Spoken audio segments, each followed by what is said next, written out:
la mia esperienza in carcere. Ciao a tutti ragazzi, io sono Mia Rox e questo canale YouTube l'ho pensato proprio per raccontare riguardo la mia esperienza con le sostanze, con la detenzione, con la comunità, con la ricaduta e il cambiamento. Oggi vorrei parlarvi della mia esperienza in carcere. Come detto nei video precedenti, sono entrata 3 volte. Una volta sono stata una sola notte, la seconda volta 3 notti e dopo qualche mese mi arrivò il definitivo. Vi parlo di ormai sono all'incirca quasi 10 anni fa, e l'ultima volta appunto sono rimasta per circa un anno. Mi arrivò un definitivo di 3 anni e 2 mesi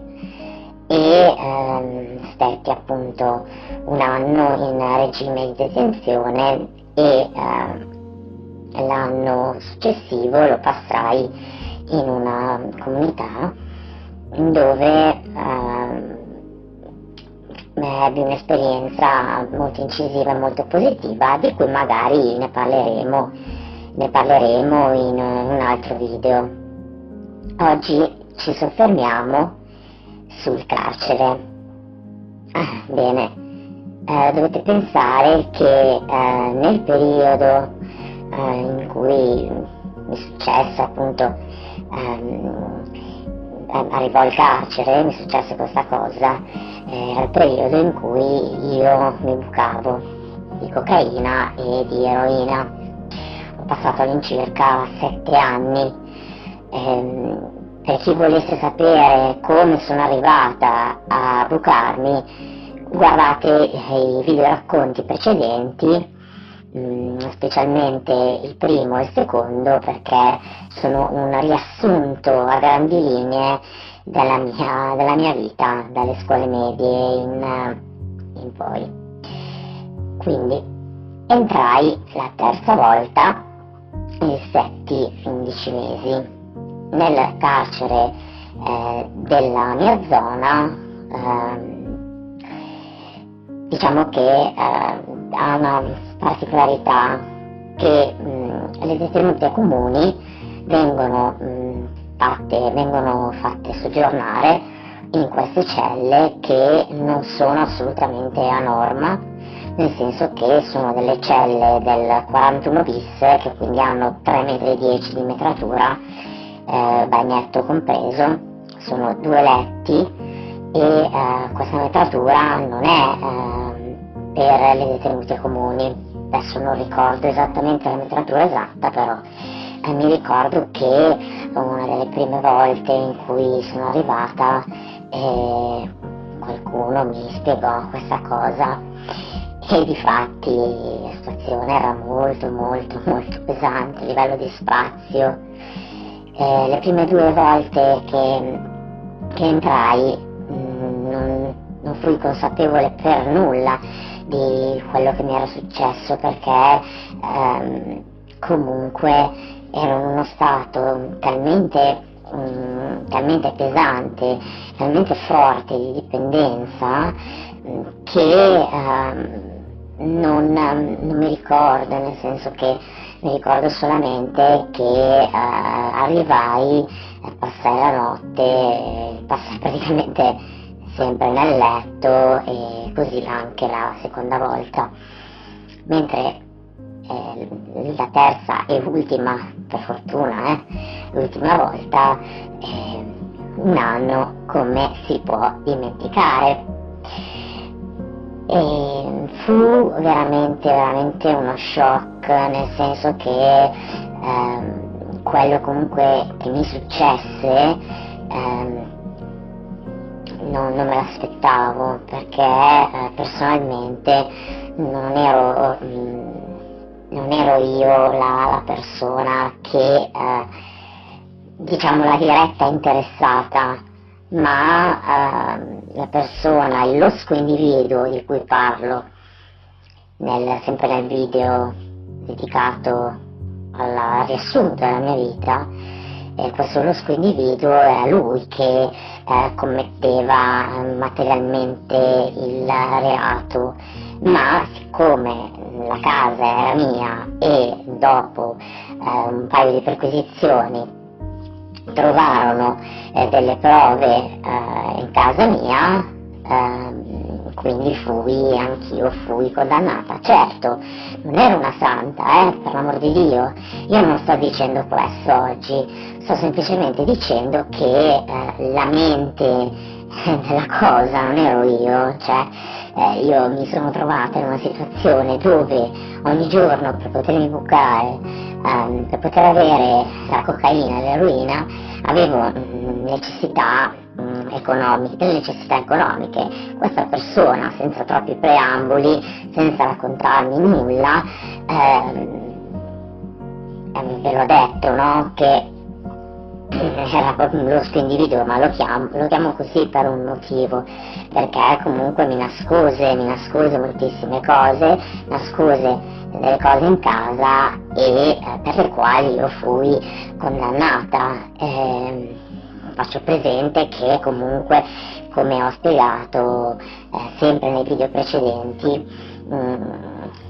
il reato per cui mi fermarono anni prima era un rave, mi trovavo un rave e poi una volta in un supermercato che avevo preso forse una bottiglia di non so più se di superalcolico, queste cagate qua, senza alcun tipo di importanza, cioè non è che c'era una mente che programmava, faceva delle cose, cioè non era il mio caso, però come mi spiegò molto bene l'assistente sociale durante i colloqui in cui io comunque chiedevo spiegazioni, dicevo come mai 3 anni, cioè 3 anni, perché appunto ero legata a questa persona e questa persona aveva una sfilza di reati, cosa che io non sapevo perché non era una persona che viveva nel paese dove abitavo, abitava nel capoluogo e non era una persona, non avevo conoscenze in comune, cioè più un po' nella mia vita, così per un trasloco, cioè non sapevo nulla io di questa persona, quindi veramente non avevo elementi per... E poi, stante la mia dipendenza, stante la mia situazione di estremo bisogno, che ero completamente dipendente, disastrata, in una situazione veramente disastrosa, mi fidai perché alla fine, diciamocelo pure, mi faceva comodo. Quindi parlando con l'assistente sociale in carcere mi disse guarda che ti hanno dato una pena così alta proprio per educarti, nel senso che siccome hanno visto che sei una persona che ha un lavoro, cioè io non ho mai perso il mio lavoro e tuttora comunque, no, però anche nei periodi più bui sono sempre riuscita in un modo o nell'altro a mantenermelo. Ecco, e nello specifico l'assistente sociale mi disse devi capire che loro cercano in tutti i modi di evitare delle recidive, no? Quindi con una punizione esemplare sono forte della convinzione che un soggetto come me, che non ha una mente criminale, possa imparare dai propri errori, e così è stato, perché ci tengo veramente a dire questa cosa,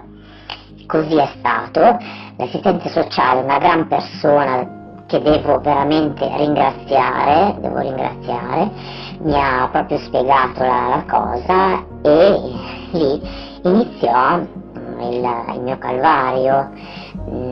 perché innanzitutto io non avevo consapevolezza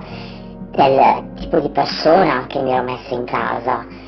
poi gli ho lasciato fare quello che voleva, mi sono fidata, non ho controllato, cioè ho fatto entrare un estraneo in casa, in poche parole,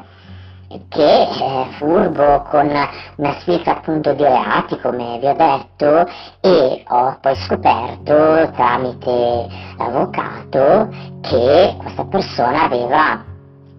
cioè se io avevo preso 3 anni, questa persona qua ne aveva da scontare quasi il quadruplo, gli hanno dato 4 volte in più proprio per tutta la sfilza. E poi vabbè, giustamente chi si trova nella condizione di quella persona è stato costretto a patteggiare un terzo della pena, no? E alla fine poi dopo 5 anni mi sembra che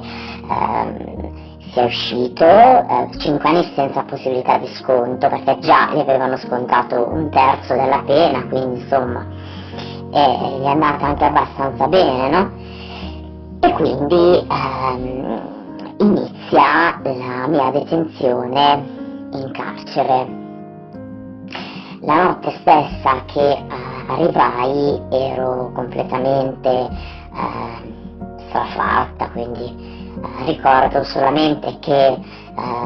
mi fecero attendere ore dentro questa cella che non aveva né un tavolo né una sedia, c'era solo un termosifone ed era inverno, e io ricordo che man mano che le ore passavano e l'astinenza si faceva sentire, mi attaccai proprio con tutto il corpo a quel termosifone e stetti lì, quasi mi addormentai, sudavo freddo, insomma fu terribile finché poi non mi fecero salire in sezione e mi chiusero lì in cella con una persona e dormì. Nei primi periodi dormivo molto, ero molto depressa, tentavo un minimo di reagire, ma facevo veramente molta fatica, perché sostanzialmente non capivo e non accettavo. C'era poco da capire, da accettare col senno di poi. Se avessi frequentato o comunque permesso a quella persona di entrare in casa mia, molto probabilmente non avrei avuto nessun genere di problema. Ma la dipendenza, avere una dipendenza, ti porta a ragionare, ti porta a non pesare, ti porta a uno stato di totale incoscienza, e tu te ne freghi, semplicemente te ne sbatti le palle e dici, boh, questo qua, cavolo, com'è che mi porta a casa dai 250 ai 500 euro al giorno? Non è che uno si fa qualche domanda, no? Certo che mi feci delle domande, non subito, perché all'inizio questa persona non è che mi metteva lì quelle cifre oppure provvedeva lui a andare a prendere sostanze, e quindi non mi feci molte domande. Poi con la detenzione arrivarono molte risposte e giunsi a molte conclusioni. Quindi le prime notti, appunto i primi giorni, le prime notti furono così un po' sfocate, un po' non ho un ricordo nitido di quello che successe, ricordo solo che vivevo in un incubo, dovetti stetti male perché ebbi una profonda crisi di astinenza. Ricordo che mi tirarono su dal pavimento freddo ed era inverno e mi misero nel letto, mi dettero qualcosa per calmarmi, non lo so, e dormii. Mi hanno detto che ho dormito all'incirca un 16-18 ore e in quei giorni conobbi la persona con cui mi misero in cella. Era una persona con cui dovette scontare un periodo lunghissimo per spaccio, poi era anche tossicodipendente, questa persona abbandonata poi dalla famiglia, e mi fece molta pena. L'aiutai nel corso di quell'anno, l'aiutai con quello che potevo, però c'era un problema: questa persona non poteva stare a lungo proprio per una disposizione della psichiatra, non poteva stare a lungo con una persona, condividere proprio uno spazio così piccolo con una persona, e quindi ovviamente dovettero spostarmi e mi misero con una rumena, una truffatrice. Io devo dire una cosa,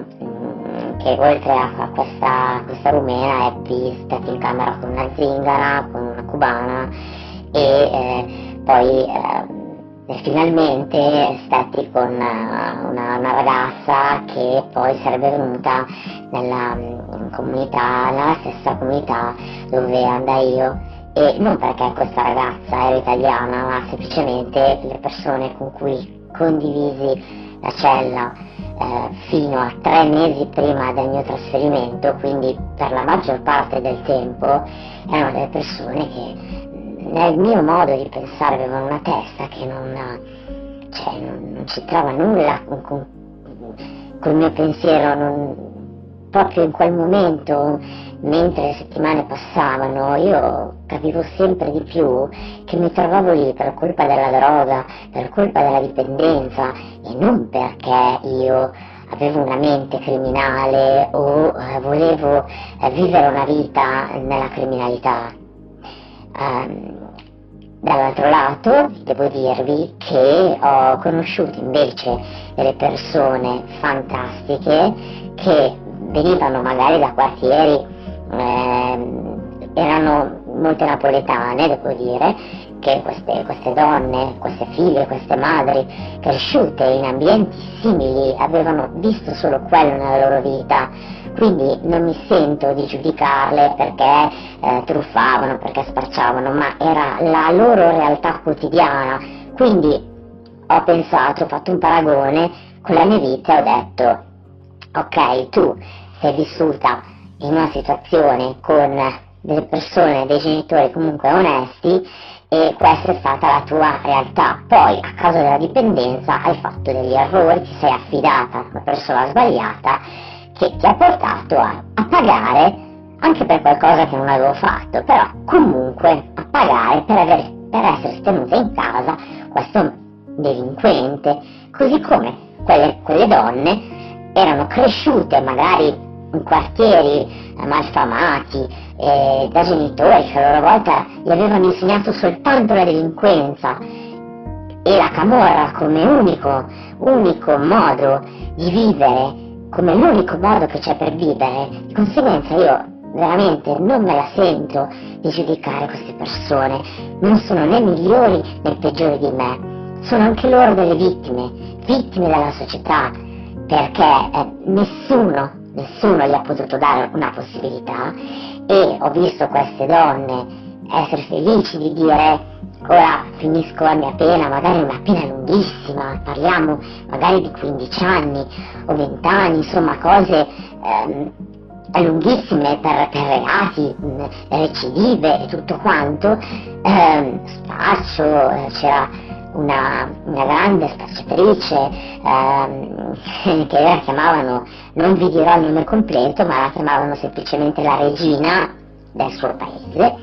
e questa donna mi raccontò quello che lei era, e poi mi parlò di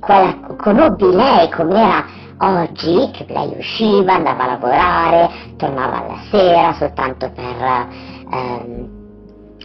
comunque per mangiare e dormire, poi la mattina si preparava, usciva, andava a lavorare, quindi era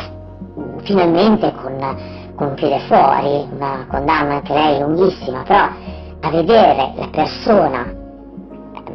che mi raccontava se stessa da prima, la persona di oggi, ecco, erano due persone completamente diverse. E quindi questa esperienza, comunque, per quanto devastante non sia stata per me da un lato, dall'altro mi ha fatto pensare, loro queste donne mi dicevano: tu non c'entri niente, cioè ragazzi, stiamo parlando di mafiose, ok? Mafiose, che il reato è decaduto e sono scese con le detenute comuni, ok? Quindi queste donne, perché vi dico mafiose per far capire, perché sennò uno non capisce, no? Queste donne mi dicevano: non c'entri nulla con questa situazione, non tornare più, fai in modo di stare bene, accetta di andare in comunità, perché io comunque all'inizio ero convinta che dopo un periodo di detenzione magari mi avrebbero rilasciata e fatto scontare magari il resto della pena in affidamento al lavoro. E invece il giudice mi disse: o mangi sta minestra o salti la finestra, no? O vai in comunità o rimani qua. Io, anche se queste donne mi esortavano, mi dicevano: vai, devi andare, ti danno un'altra possibilità, all'inizio veramente non capivo, non ero, è durata poco questa fase, non capivo e dicevo: ma no, ma io adesso comunque scalo la terapia, prendevo metadone, scalo la terapia e poi mi molleranno, no? E invece no. Poi l'assistente sociale comunque mi fece ragionare. Io c'è da dire che per quel che mi riguarda in 6 mesi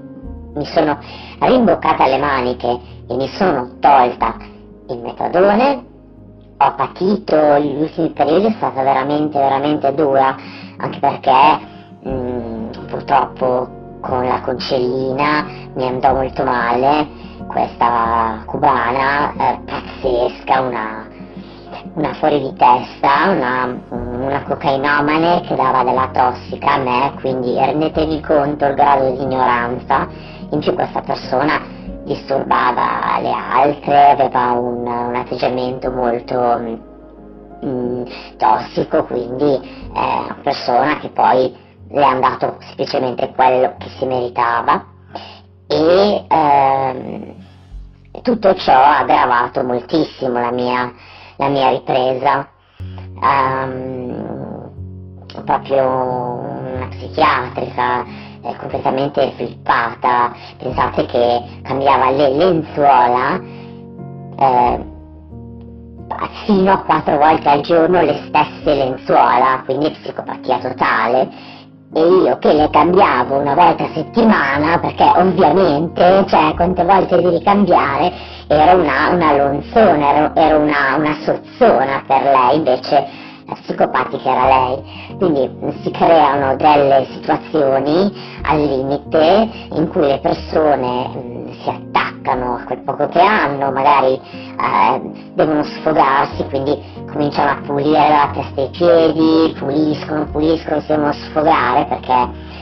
purtroppo il carcere dove sono stata io non è come Opera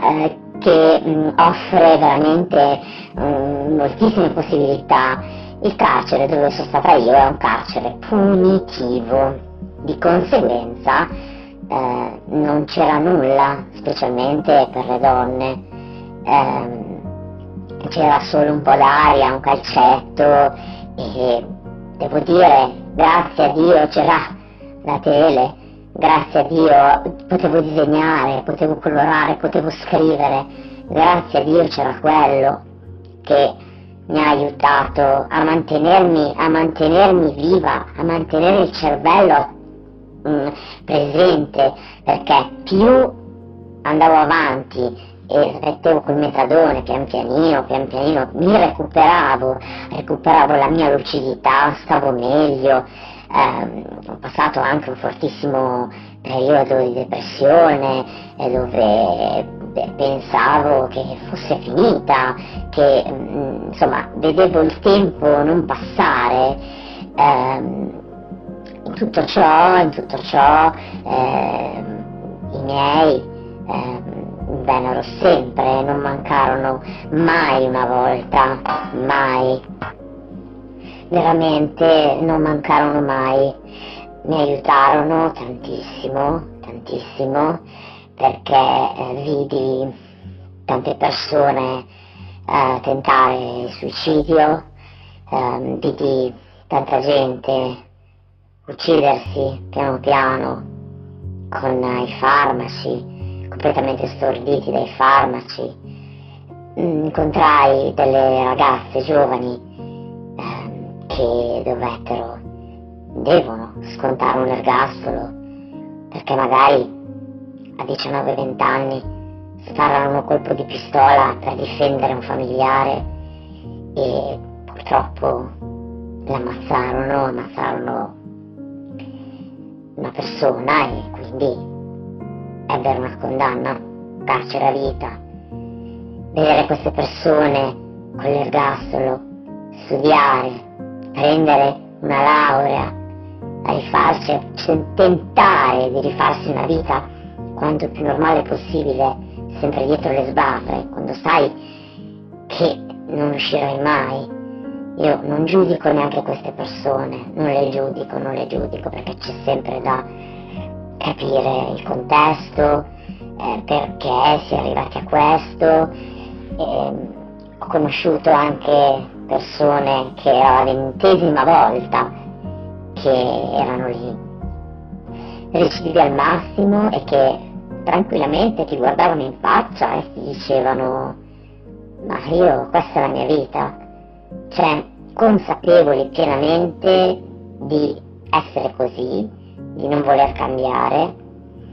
e che nella loro cultura, specialmente gli zingari, sinti, perlomeno quello che ho vissuto io, poi ecco, queste persone era una vergogna cambiare, bisognava essere così perché tutti erano così e quindi era giusto essere così. Poi invece c'erano anche noi poveri tossicodipendenti, completamente gente che era lì per più o meno le motivazioni per cui ero lì io, quindi fortunatamente si formò un gruppetto di persone con cui ne riuscii ad avere un legame. Alcune persone le sento ancora oggi e sono persone che, alcune di loro hanno ripreso una vita normale, hanno smesso con le sostanze, si sono ritrovate un lavoro, magari avevano dei figli, insomma molte di queste persone appunto, alcune so che sono riuscite a recuperarsi come me e invece alcune so che sono mancate, altre invece so che non sono uscite dal problema, anzi sono peggiorate, di altre invece non ho mai avuto notizie. E quindi proprio in quel periodo si è formato un gruppetto, parlavamo molto, ci sostenevamo a vicenda, cercavamo di farci forza,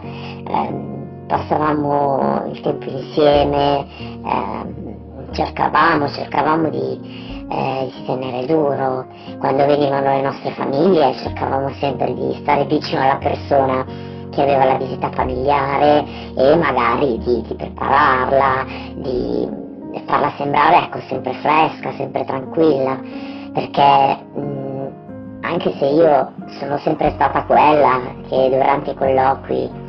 ho sempre pianto, le altre ragazze mi dicevano: guarda, ti diamo un consiglio, non piangere sempre, no? Però io, come sapete, ognuno ha il suo carattere, io non riuscivo davvero, io quando vedevo i miei mi salivano tutte dei sentimenti di dispiacere, di dolore nei loro confronti, di colpa nei loro confronti, e quindi ecco non riuscivo veramente a trattenere le lacrime, essendo poi una persona molto sensibile. E quindi, tirando le somme, che cosa ho visto in carcere? Ho visto la libertà annullata, le persone con una pena lunghissima si creavano delle storie d'amore là dentro, cioè ho vissuto proprio questo bisogno d'amore nei confronti proprio della persona che è rinchiusa lì e sa che deve stare lì 20 anni, magari fuori avevano un marito ma dentro avevano la donna. A me questa cosa non è capitata, però mi hanno detto che 2 anni sono pochi e che bisognava vedere col tempo. Io una cosa l'ho capita, che quel bisogno d'amore, il bisogno di stare con qualcuno, di condividere, è proprio dell'essere umano, quindi per questo che si creano queste situazioni. E neanche lì non me la sento assolutamente di giudicare queste persone, perché vorrei vedere qualcun altro al loro posto stare lì rinchiusi, per l'amor di Dio, scelte di vita. A me, io ho pagato, non ho più fatto nulla, non ho più frequentato persone di quel genere, ergo non ho avuto più problemi. Loro, consapevoli della vita che hanno scelto, hanno fatto i loro passi, ognuno risponde delle proprie azioni. Però una cosa, con tutto quello comunque che ho sofferto lì dentro, perché non era assolutamente il mio ambiente, cioè questo discorso, che c'è gente che mi ha risposto che in carcere va a farsi la vacanza, e porca di quella miseria, se questa è una vacanza, la vacanza è essere liberi di fare quello che si vuole, dove si vuole, quando si vuole, con chi si vuole, secondo il mio punto di vista. Ma come ben sappiamo il mondo è bello perché è vario, quindi è una cosa del tutto soggettiva. Io vi posso dire che le sostanze, la dipendenza portano al carcere, portano a commettere dei reati o a stare con delle persone che fanno reati e voi semplicemente ve lo fate andare bene, ma il carcere vissuto è un incubo e le persone cercano quanto possono di normalizzarlo per non scoppiare. Io sono morta, un pezzo di me è morto lì dentro, sono uscita traumatizzata e tutt'oggi mi porto dietro le conseguenze di questa sofferenza e, come ho già detto in altri video, ho delle difficoltà a fidarmi delle persone, ho delle difficoltà a instaurare nuovi legami, ho paura, cioè non è che ho paura, vengono degli attacchi di panico se sto nei posti troppo chiusi o nei posti dove c'è troppa gente. Comunque è un'esperienza che mi ha profondamente segnata e che non potrò dimenticare mai nella mia vita, e quindi spero, mi auguro che le persone che mi stiano ascoltando, che oggi sono in un momento di difficoltà e dicono non so che cosa devo fare, ecco, io vi dico, ragazzi, veramente ascoltate una stupida che è qua per lasciare la sua testimonianza, per dirvi che non ne vale la pena di finire dietro le sbarre, non ne vale la pena di privarsi anche di un solo giorno dalla propria vita da liberi per quella merda venduta nelle strade, non ne vale la pena. Piuttosto se vedete che siete in difficoltà, chiedete immediatamente aiuto, andate immediatamente nel CERD, cercate chiudetevi in una comunità, ma non fatevi veramente, cercate di gestire questa cosa il meglio che potete, perché dopo le occasioni non tornano più indietro. Finché siete in tempo, tiratevi via da questo schifo, perché porta soltanto a sofferenza, a privazioni e a dolore e a traumi emotivi che non se ne vanno con gli anni, credetemi, non se ne vanno. Quindi veramente, ragazzi, oggi è il giorno giusto per cambiare, con la consapevolezza che tutti possiamo cambiare. Io vi auguro una vita migliore.